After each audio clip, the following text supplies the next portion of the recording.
Honeymoon না, ঘুরতেই গেছে। কেন কি যখন ঘুরতে গেছে একটা ছবি তোলো তো না আর তোলো গল্পটা বলতে দে। না নাও বলো। ঠিক আছে, এবার তার একটু ব্যাকগ্রাউন্ড দিই। ব্যাকগ্রাউন্ডটা হচ্ছে যখন আমার মামা এই গল্পটা আমাদেরকে বলে, আমরা 5 জন রাত্রি 2টোর সময় হয় না বাসর রাত জায়গা যেটাকে বলে, রাজে গল্প করছিলাম। এবং গল্পটার মাঝপথে চলাকালীন কি বিদ্যা ছুঁয়ে বলছে আমার এক মামার না হঠাৎই কোনো একদম সুস্থ আছে এভরিথিং, ও হট করে বলছে কি আমার না পুরো গা গোলাচ্ছে হয়ে, মানে কেমন যে একটা মাথা ঝমঝম ঝমঝম শুরু হয়ে গেল। যাই হোক, এবার সেটা শারীরিকও হতে পারে। আচ্ছা, এবার ঘটনাটা হচ্ছে ও যার মানে বললাম তো ওই যেই লোকটা ওর দিদির সাথে হয়েছে, দিদির বিয়ে হয়েছে, ভালো কথা। তো প্রেগনেন্ট ছিল, 5 মান্থস প্রেগনেন্ট। তখন ওরা ঘুরতে গেছে বিয়ের পর।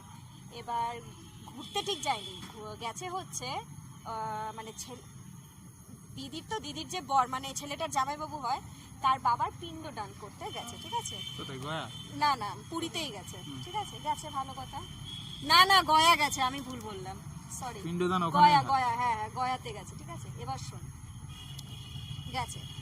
এবার বউটা অপূর্ব সুন্দর, মানে মানে এক দেখাতে যে কোনো মানুষের চোখে আগে লাগবে। ঠিক আছে, এবার 5 মান্থস প্রেগনেন্টে তো খুব যে পেট ফুলে যায় তা তো না, মানে তুই শাড়ি যদি একটু খোলামেলা করে পরিস বোঝাও যায় না। তো ওই জন্যই ওরা ওই টাইমে গেছিলো। আর অনেকে মানা করেছিল যে এখন বউ প্রেগনেন্ট, যেও না, পিণ্ডদানটা তুমি পরেও করতে পারবে। কিন্তু অনেক মানে ও অনেকবার যাবার চেষ্টা করেছে, তো আটকে গেছে কোনো না। আর বলছে বাবার তো কেন কি দরকার, করেই দিই। যাই হোক, গেছে। আচ্ছা, ট্রেনে করে গেছে। যেদিন নেমেছে, এবার ট্রেন থেকে লাগেজ নিয়ে নামতে গিয়ে আমরা কত মানুষ তো দেখি ট্রেনের স্টেশনে, প্ল্যাটফর্মে ভর্তি মানুষ। বউটার চোখে ও দূর থেকে একটা মহিলাকে দেখেছে, মানে পুরো ঘোমটা দিয়ে মুখ ঢাকা না, নর্মাল ঘোমটা দেওয়া। কিন্তু অনেকে দেখবি রাজস্থানে স্পেশালি আঁচলটা এবার মুখ দিয়ে ধরতে ওরা কামড়ে রাখে, তাই না? এই অবধি দেখা যায় না, তুই মুখটা দেখতে একটা বুঝতে পারবি। ঠিক ওরম একটা বউকে দেখেছে। এবার দেখেছে বলতে ওর একটু মানে কেমন একটা যেন লেগেছে, একটা হয় না আমরা মানুষকে দেখি কেমন একটা লাগে, ওরম একটা। তো অত পাত্তা দেয়নি বউটাকে, হলো। এবার যেই হোটেলে ও তখন হাজবেন্ডকে কিছু বলেনি, কারণ ও ভাবে যে এমন কোনো ব্যাপার না, এমনি গায়ে ক্যাজুয়াল ব্যাপার। এবার ইসেতে গেছে, যেই হোটেলে উঠবে, হোটেলেও যখন রিসেপশনে আছে, ও দূরে প্রচুর লোক লাইন ফাইন আছে এরকম। ঠিক আছে, আর ওটা পিক সিজন ছিল, মানে যারা পিণ্ডদান ফান দিতে যায়। আবার দূর থেকে ওই সেম একই মানে স্টাইলে ওই সেম বউটাকে দেখেছে। ও কিন্তু এর দিকে তাকাচ্ছে না, এর চোখটা বারবার ওর দিকে যাচ্ছে।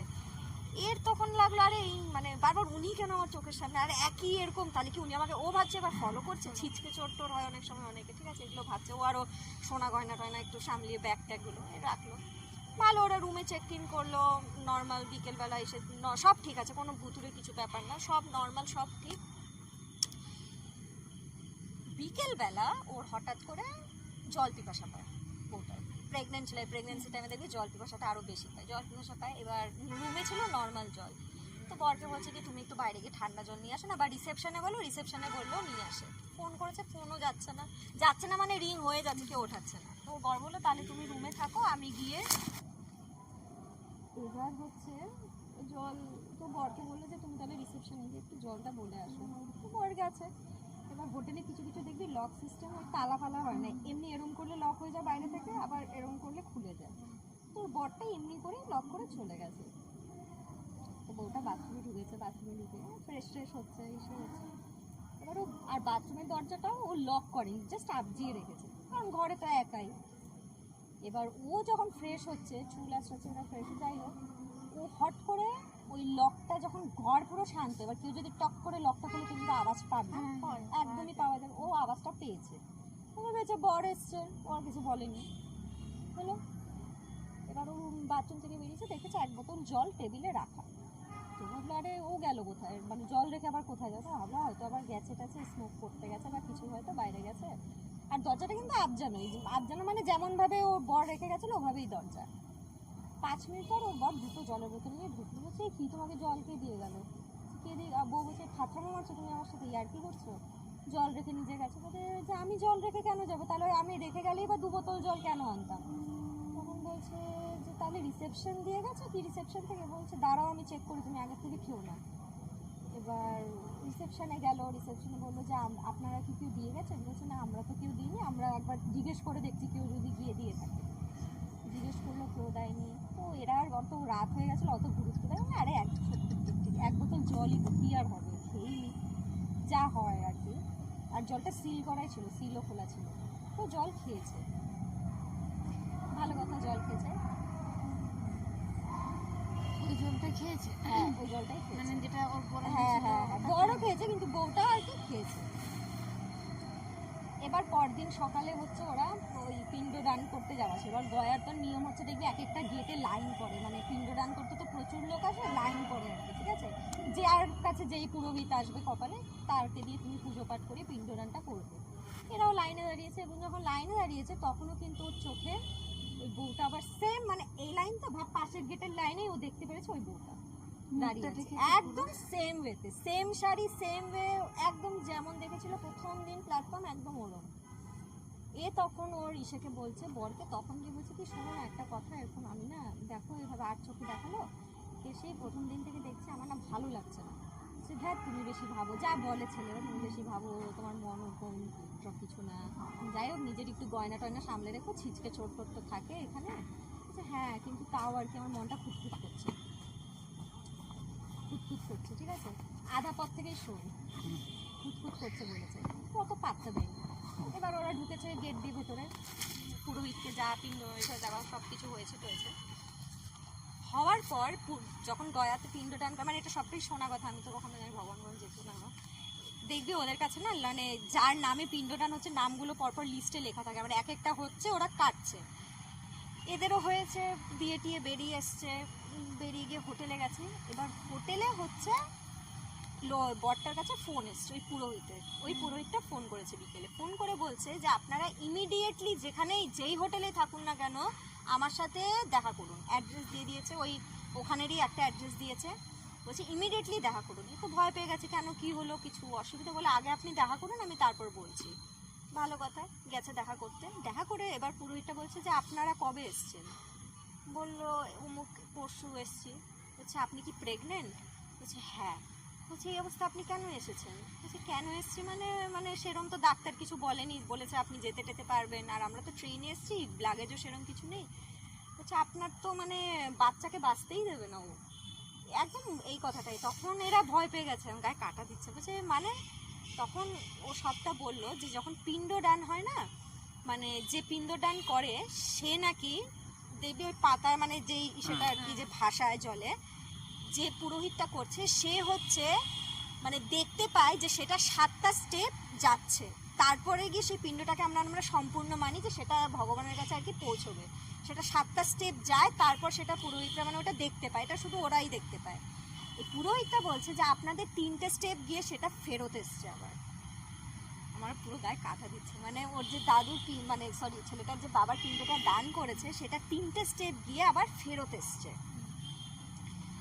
তো বলছে যে এগুলো এবার সাধারণ মানুষ তো এগুলোর মানে বুঝবে না, তখন বলছে যে আপনার বাবার এখানে কোনো কুনজর আপনার সন্তানের ওপর নেই, উনি ভীষণই ভালো মানুষ, কিন্তু আপনার বাচ্চার ওপর কারোর কুনজর আছে যে আপনার বাচ্চাকে কেন আপনার মানে মহিলাটাকে বলছে মানে লোকটাকে বলছে আপনার কোনো ভয় নেই, কিন্তু ওনাকে এবং ওনার বাচ্চাকে কোনোভাবেই বাঁচতে দেবে না, এখান থেকে যেতেই দেবে না।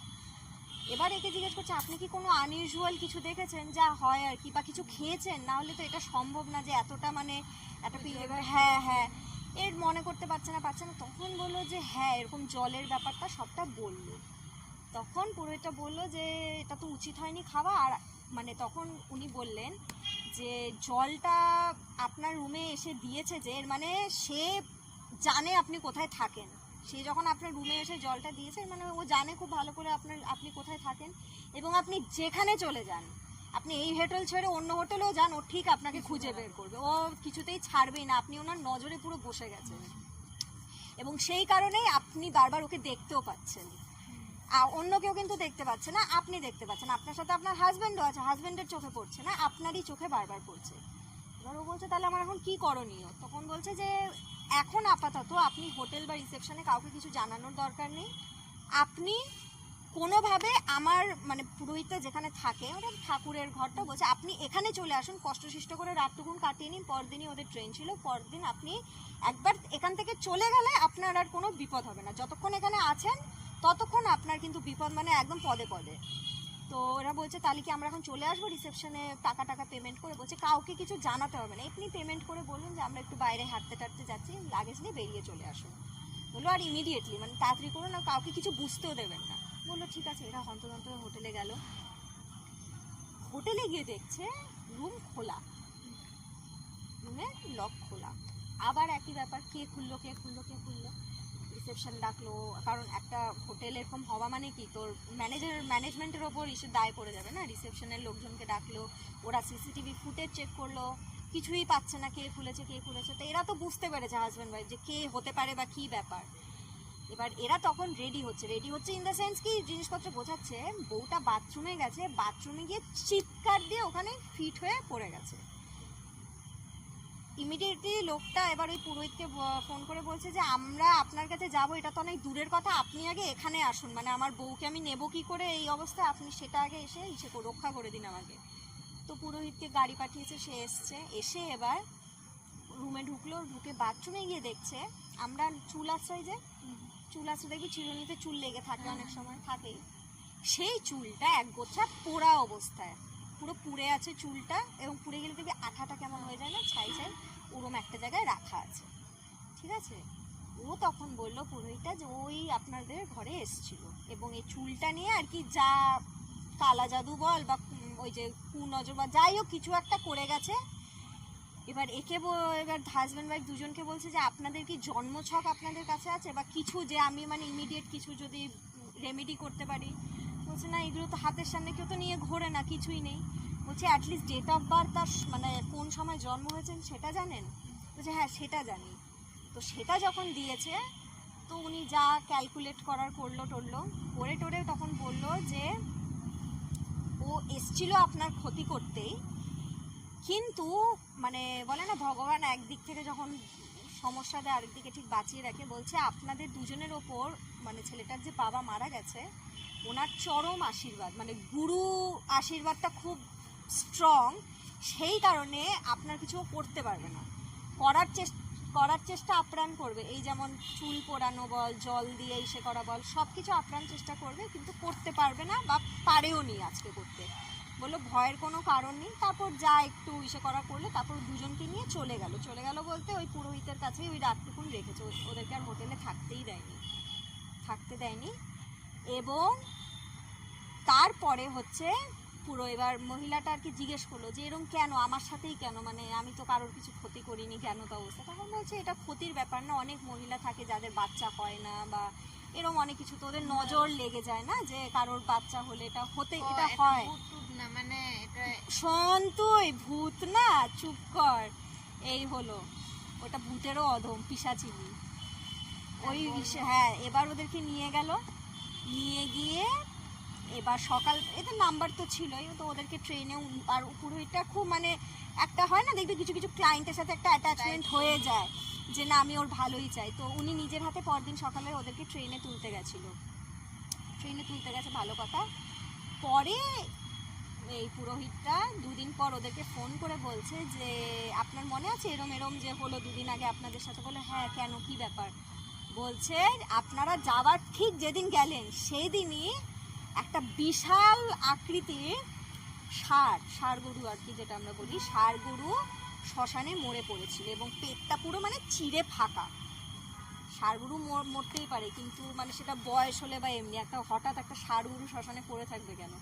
তখন এরা বললো আর কি ওটা কোনো পিশাচিনিরই, ওটা কোনো মরা মানুষ ছিল না, আপনি যাকে দেখেছেন জ্যান্ত মানুষই, কিন্তু ওটা কোনো পিশাচিনির আত্মা, তার নজর ছিল কুনজর, যখন আপনার বাচ্চাকে কোনো ক্ষতি করতে পারেনি, আপনাকে পারেনি, তার আত্মারটা একটা মানে বেরোতে তো হবে, মানে হয় না যখন কোনো সোল তোর স্যাটিসফাই হয় না আমি অন্যভাবে, তাহলে আমাকে বেরোতে হবে, সে ওই ষাঁড় গরুটার মধ্যেই হয়েছিল। এটা একদম সত্যি ঘটনা। গুড।